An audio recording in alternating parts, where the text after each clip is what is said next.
Well, I have finally done it. I have finally decided to continue reading The Wheel of Time. As some of you may know, way back at the start of the year, I reviewed the first book, The Eye of the World. Well, actually, it wasn't the start of the year, it was March. No, at the start of the year, I finished reading The Wise Man's Fear. Was that this year?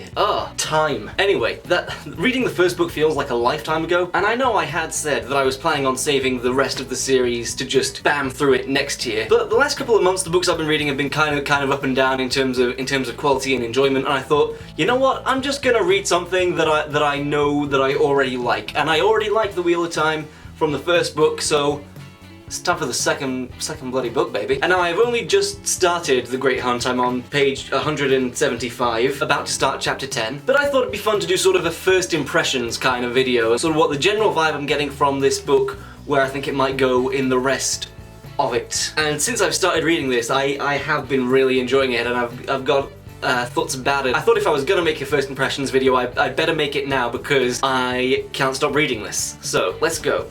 Right off the back, really loved the prologue in this one. I found that a lot more interesting than the prologue we got for the first book, mainly because I knew what was going on now. But it definitely conveyed that sense of, oh, things are about to happen. Like seeing that little peek into the bad guys side of things. Just a nice way to set up, like, yeah, no, the threat's not over yet. In case you thought that the other 13 books in this series were just gonna be the characters from Emansfield having a nice time. Oh no, there's more to go. And as I said, I really enjoyed this whole setup segment when they're in Faldara. Enjoyed the culture clash from the Emansfielders coming to grips with the customs in Faldara. Enjoyed Rand a lot more in this bit than I think I did in the previous book. Like he's still in some moments acting like kind of an idiot, but you know, he has Nynaeve and Egwene there to tell him he's being a dumbass. And I enjoy the whole thing with like the Amalia seats coming and he's trying to run around trying like not to bump into her and trying to avoid her. That whole segment, really enjoyed that, really like got invested in just him trying to hide. Absolutely heartbreaking when he tried to push Perrin and Mat and Loyal especially away from him. I was like, hey, you can talk like that to Mat and Perrin, okay, but leave my boy Loyal alone. He doesn't deserve this. But then the bit just as they're about to leave Faldara where Loyal comes back and he's forgiving, he's such a good guy. I love Loyal so much. He's absolutely the best character from this. But yeah,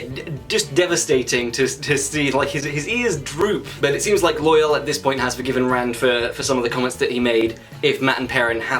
I enjoy that we're now getting POV chapters from Moraine's perspective as well. I know we got one at the very end of The Eye of the World, but it's nice to get a bit more glimpse into what's going on with her and what her sort of overall plan is. Really enjoy the new dynamic that we're seeing between Rand and Lan. Sort of the fact that Lan is taken on this mentorship role for Rand, and Rand doesn't really like it or know why it's happening. It's very entertaining to read. And I like the way that Lan is just becoming more affectionate towards like the Emansfield characters after all they've been through in the previous book. It's a nice little relationship they have. The Lan and Nynaeve relationship is I still have the same sort of opinion on that. Like it's fine, they're a fine couple, but it still came out of nowhere in the previous book for me, which makes it hard for me to get like super invested in what's going on with it. And of course there is some action that goes down in this opening bit where we're in Faldara. Very, very tense. Good to know that like things are happening. Things are going down. The action and the tension, much like in the previous books, definitely feels like very, very much a present threat. It definitely feels like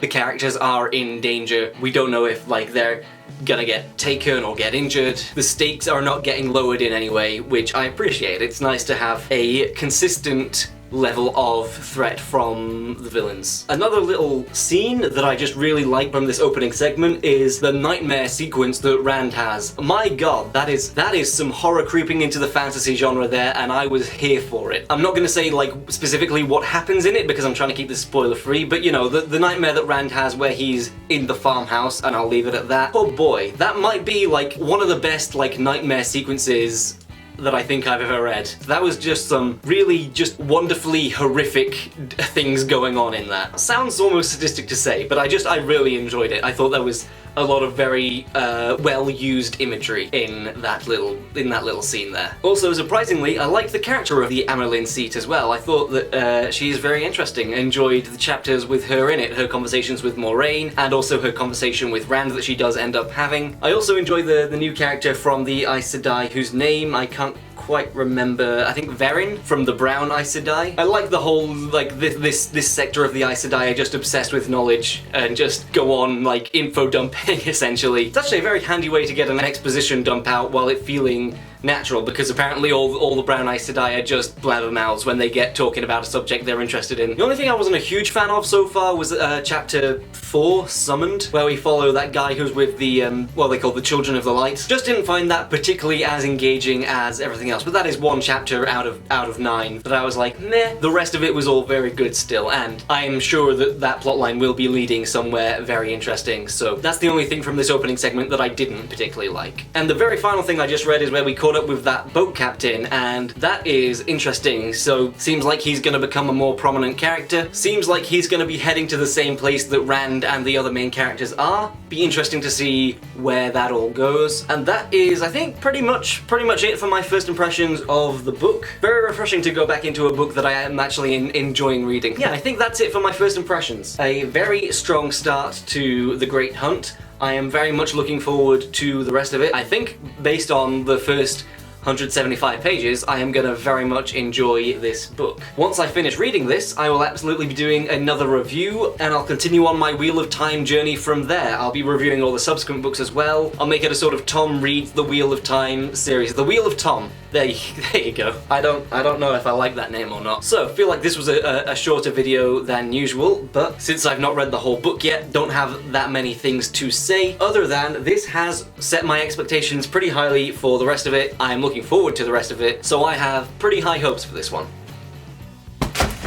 Oh, that was meant to land on the bed. Whoops. So yeah, those are my first impressions of The Great Hunt, The Wheel of Time, Book 2. If you are also going on a Wheel of Time journey like myself, just in time for the show to come out, let me know your thoughts on it so far to wherever you're at in the comments below. Do try and keep it spoiler free. If you like this video, please leave it a like. If you want to see more from me, if you want to see my final review of The Great Hunt once I finished reading it, then do please subscribe to the channel if you have not already. Thank you all so much for watching this video, and as always, I will see you in my next one.